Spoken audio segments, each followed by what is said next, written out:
Louis. Elle.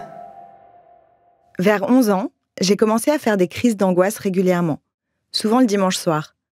Je sentais l'heure du coucher arriver, et plus le temps passait, plus mon angoisse montait.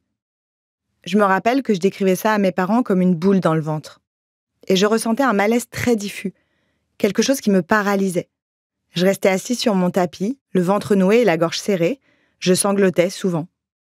Mais ce qui était le plus difficile, c'est que j'avais la sensation que rien, absolument rien, ne pourrait me sortir de mon mal-être. L'angoisse était trop forte et s'exprimait physiquement.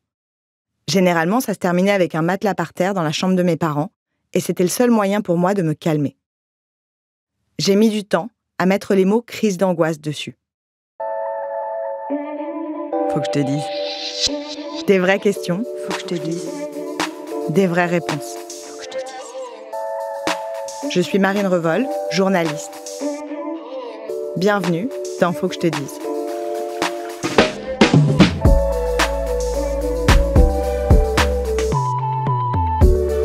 Que faire quand mon angoisse prend le dessus ?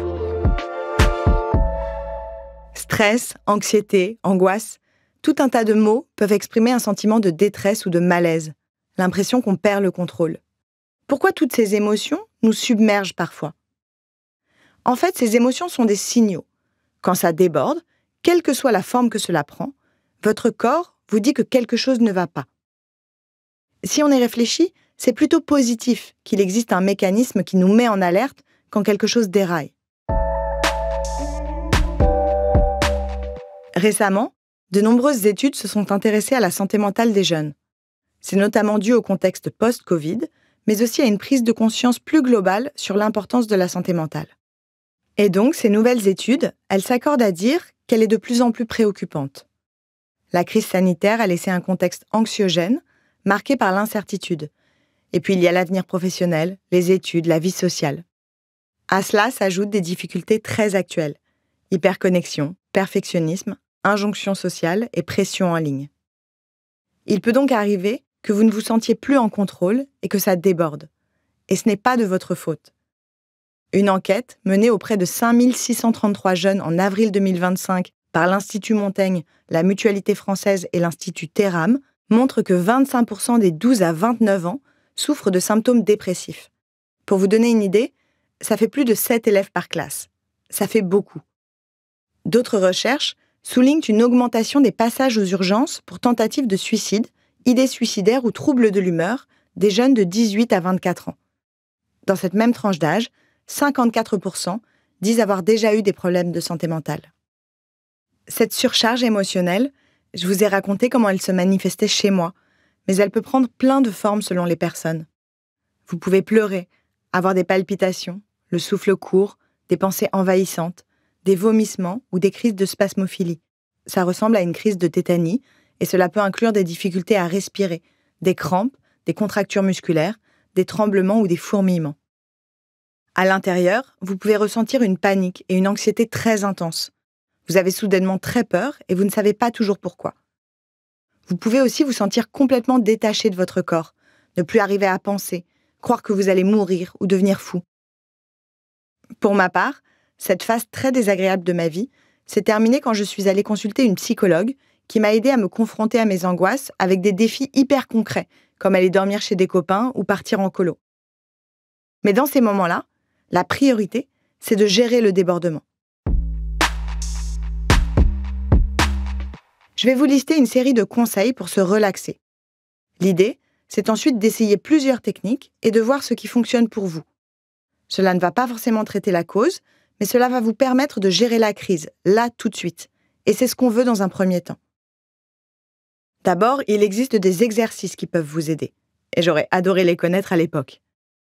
Par exemple, la cohérence cardiaque. C'est un exercice de respiration profonde. Inspirez pendant 5 secondes.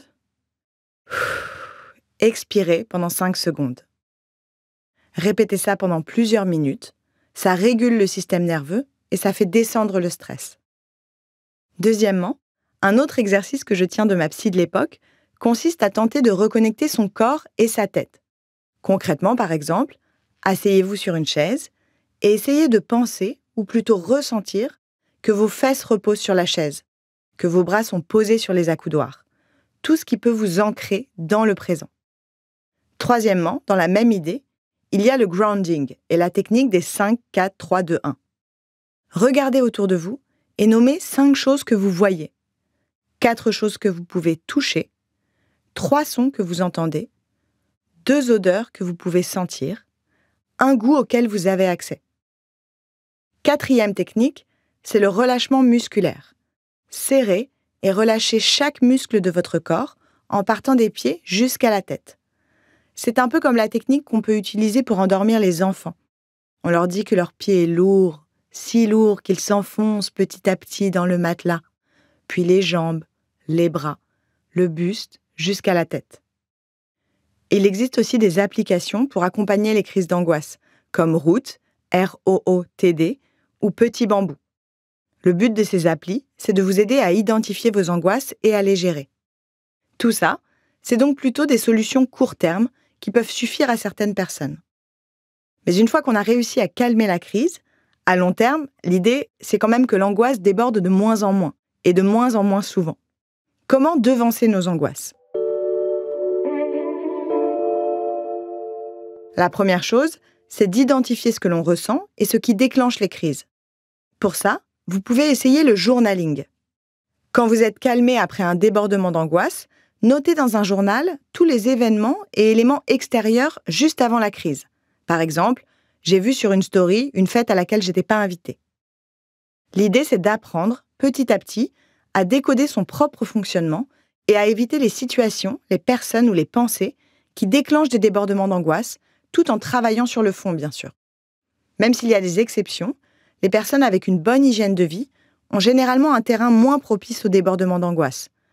Prenez soin de votre sommeil, de votre alimentation, même si on sait que c'est pas toujours facile. Écoutez vos émotions, faites du sport régulièrement, comme le running, même si c'est juste un tour de pâté de maison une fois par semaine. Essayez de mettre en place des routines qui vous font du bien et qui vous rassurent.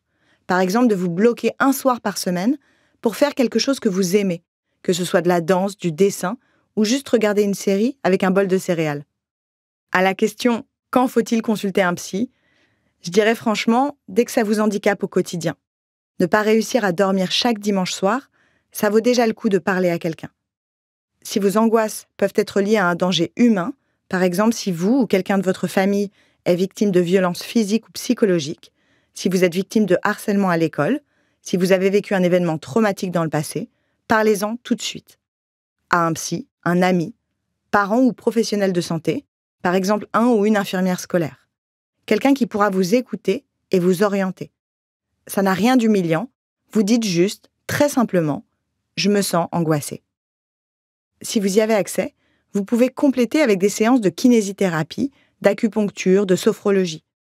Renseignez-vous, toutes ces méthodes peuvent vous aider à contenir vos angoisses et à vous rappeler que vous avez des outils pour les gérer. Elles peuvent ne pas disparaître complètement, mais vous pouvez apprendre à mieux les appréhender, les calmer et en avoir moins peur. Au fil de la vie, on apprend de mieux en mieux à gérer les tempêtes. Il suffit parfois d'un bon conseil pour débloquer des situations qui nous paraissent insurmontables. Alors n'hésitez pas à nous donner vos techniques en commentaire de cet épisode. Elles aideront sûrement une autre personne à mieux gérer son angoisse. Prenez soin de vous.